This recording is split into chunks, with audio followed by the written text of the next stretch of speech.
2025년 9월 3일 아침 하나님께서 우리에게 주시는 말씀은 데살로니가전서 2장 17절에서 3장 13절까지의 말씀입니다.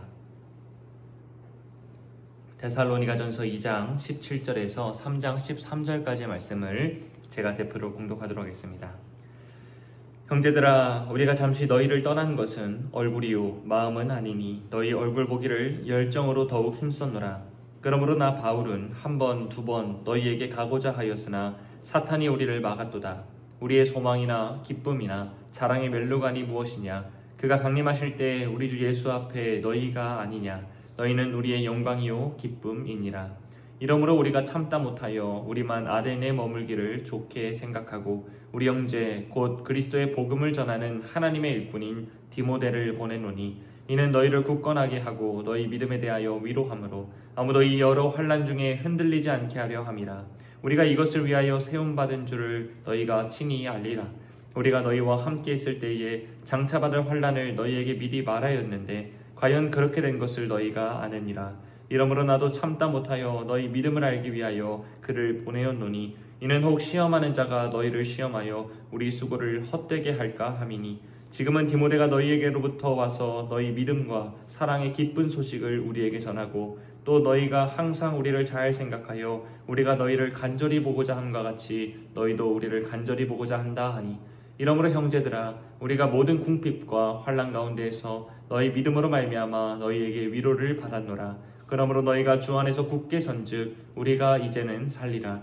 우리가 우리 하나님 앞에서 너희로 말미암아 모든 기쁨으로 기뻐하리니 너희를 위하여 능히 어떠한 감사로 하나님께 보답할까? 주야로 심히 간구함은 너희 얼굴을 보고 너희 믿음이 부족한 것을 보충하게 하려 함이라.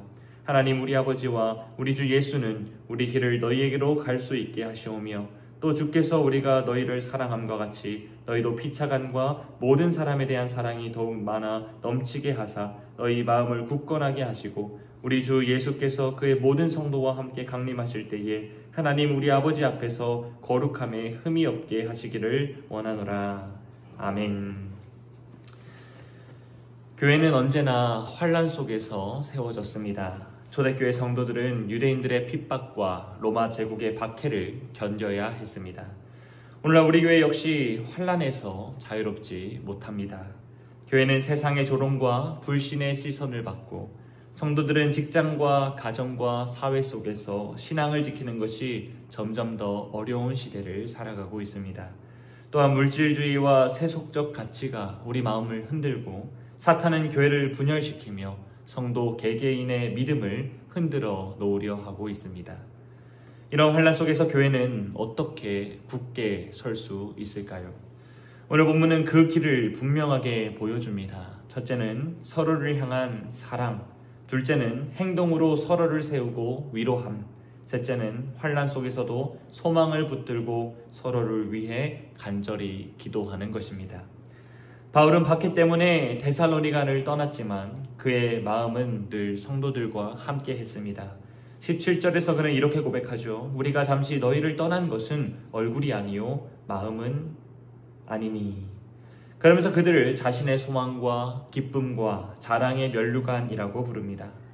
사실 바울은 여러 서신에서 성도들을 향한 사모함을 드러낸 바 있습니다. 로마서 1장 11절에서는 내가 너희 보기를 간절히 원하는 것은 어떤 신령한 은사를 너희에게 나누어 주어 너희를 견고하게 하려 함이니 라고 했습니다. 빌립보서 1장 8절에서도 내가 예수 그리스도의 심장으로 너희 무리를 얼마나 사모하는지 하나님이 내 증인이시니라 라고 고백했습니다.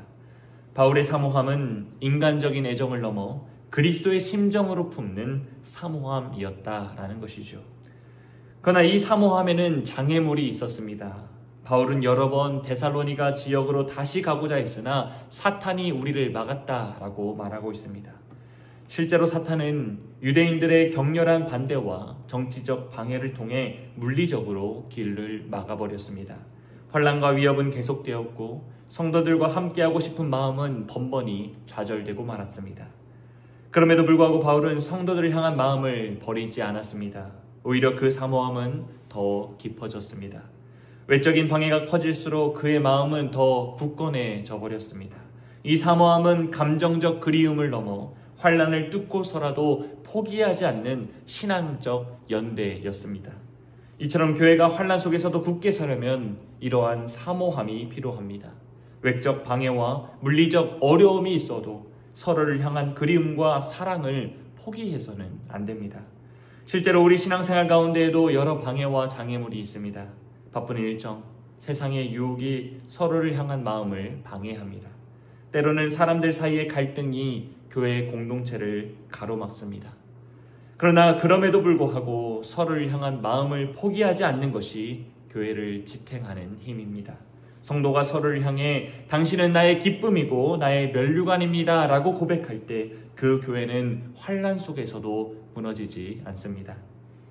그러나 바울은 데살로니가 성도들을 향한 사모함을 마음으로만 간직하지는 않았습니다.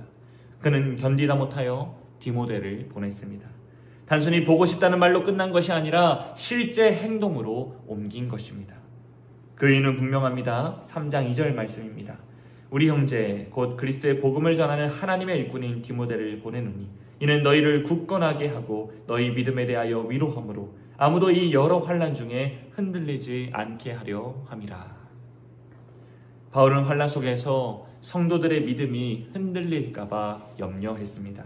그래서 자신은 여전히 방해로 묶여 있었지만 가능한 방법을 찾아 디모데를 파송했고 그를 통해 성도들의 믿음을 붙들어 주었습니다. 가능한 한 모든 방법을 동원하여 자신의 마음을 구체적인 행동으로 나타냈다라는 것입니다. 그리고 그 결과는 놀라웠습니다. 디모데가 전해온 소식은 바울과 동역자들에게 큰 위로와 기쁨이 되었습니다. 8절에서 바울은 이렇게 고백합니다. 그러므로 너희가 주 안에 굳게 선즉 우리가 이제는 살리라. 성도들이 흔들리지 않는 믿음은 고난 가운데 있던 바울을 살리는 생명의 위로가 되었습니다. 곧 사모하는 마음이 행동으로 나타날 때 그것은 교회를 세우고 성도들에게 생명을 주는 기쁨으로 이어진 것입니다. 우리도 마찬가지여야 합니다. 성도들을 향한 우리의 사모하는 마음은 반드시 구체적인 행동으로 이어져야 합니다. 단순히 보고 싶다, 그립다, 잘 지내고 있냐 라는 말에서 머무르지 말고 실제로 서로를 세워주고 구체적인 방법으로 그들을 도와주어야 합니다. 믿음이 흔들리는 성도들에게는 말씀으로 권면해야 합니다. 낙심한 성도들에게는 관심을 표현해 주어야 합니다. 전화 한 통, 메시지 한 줄, 예배 후에 짧은 대화로 그들에게 다가가야 합니다. 경제적 어려움을 겪고 있는 성도들에게는 물질적인 도움을 주는 것도 필요합니다. 환난과 고난 중에 홀로 있는 성도들에게는 함께하는 시간을 내어야 합니다. 함께 밥을 먹고 함께 예배드리고 함께 걸으며 이야기를 들어주는 것 자체가 교회를 든든히 세우는 힘입니다. 이처럼 사모하는 마음이 실제 행동으로 이어질 때 교회는 든든히 세워집니다. 마음만 있고 행동이 없다면 교회는 여전히 흔들리지만 마음이 행동으로 이어질 때 교회는 환난 속에서도 무너지지 않습니다. 바울은 디모데를 보내는 행동까지는 했지만 여전히 자신의 한계를 인정할 수밖에 없었습니다. 그래서 그는 마지막으로 하나님 앞에 무릎을 꿇습니다. 그러면서 이렇게 기도하지요. 11절입니다. 하나님 우리 아버지와 우리 주 예수는 우리 길을 너희에게로 갈 수 있게 하시오며 또한 12절과 13절에서 성도들의 사랑이 더욱 풍성해지고 주의 재림의 날 흠없이 거룩하게 서기를 간절히 간구하고 있습니다.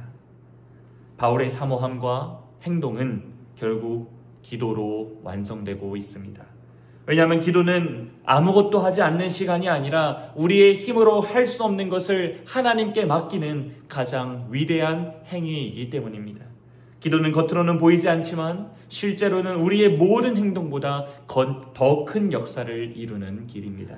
기도는 곧 하나님의 손을 움직이는 통로이기 때문입니다. 그래서 환난 속에서 우리가 서로를 위해 할 수 있는 마지막이자 최고의 일은 바로 기도입니다.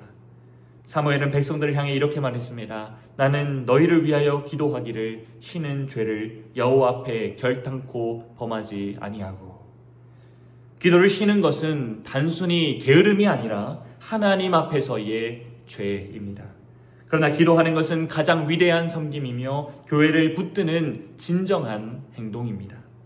예수님께서도 겟세마네 동산에서 기도하심으로 십자가를 감당할 수 있었습니다. 그가 하나님께 간절히 기도함으로 하나님의 뜻을 따라 십자가를 지실 힘을 얻었던 것입니다. 초대교회 역시 핍박과 환난 속에서 무릎 꿇고 기도할 때 성령의 힘을 덧입었습니다. 그 결과 외적인 박해와 내적인 위기 속에서도 교회는 계속해서 말씀으로 흥황할 수 있었던 것입니다. 그러므로 환난 속에서 우리가 서로를 위해 간절히 기도할 때 하나님께서 길을 여시고 사랑을 넘치게 하시며 재림의 날까지 흠없이 세워주실 것입니다. 기도는 교회를 든든히 세우는 힘이며 교회를 끝까지 지탱하는 능력입니다. 오늘 말씀을 정리하겠습니다. 교회는 언제나 환난 속에서 세워집니다. 그러나 환난 속에서도 굳게 서는 교회는 분명히 있습니다. 서로를 향한 사모함은 방해를 뛰어넘게 합니다. 사모하는 마음은 반드시 행동으로 이어져서 서로를 세우고 위로합니다. 마지막으로 환난 속에서 소망을 붙들고 서로를 위해 간절히 기도할 때 교회는 든든히 세워집니다. 물론 우리 현실 속에서 많은 환난을 겪다 보면 서로를 향한 마음이 약해지고 행동이 줄어들며 기도가 식어지는 때가 있을 것입니다. 그러나 본문이 보여주는 이 세 가지 길을 회복한다면 어떤 환난 속에서도 교회는 무너지지 않습니다. 그러므로 오늘도 방해와 환난을 넘어 서로를 사모합시다. 그 마음을 행동으로 나타내어서 서로를 붙들고 위로합시다. 그리고 무엇보다 기도를 멈추지 맙시다. 기도가 하나님을 움직이고 교회를 끝까지 지탱하는 능력임을 믿읍시다. 그래야 우리 교회가 환난 속에서도 흔들리지 않고 주의 날 재림의 날까지 굳게 서는 교회가 되기를 주님의 이름으로 간절히 축복합니다. 아멘. 오늘 아침 말씀을 기억하며 기도합시다. 또한 수요일 공적으로 기도할 것은 교회의 사역을 위한 기도입니다.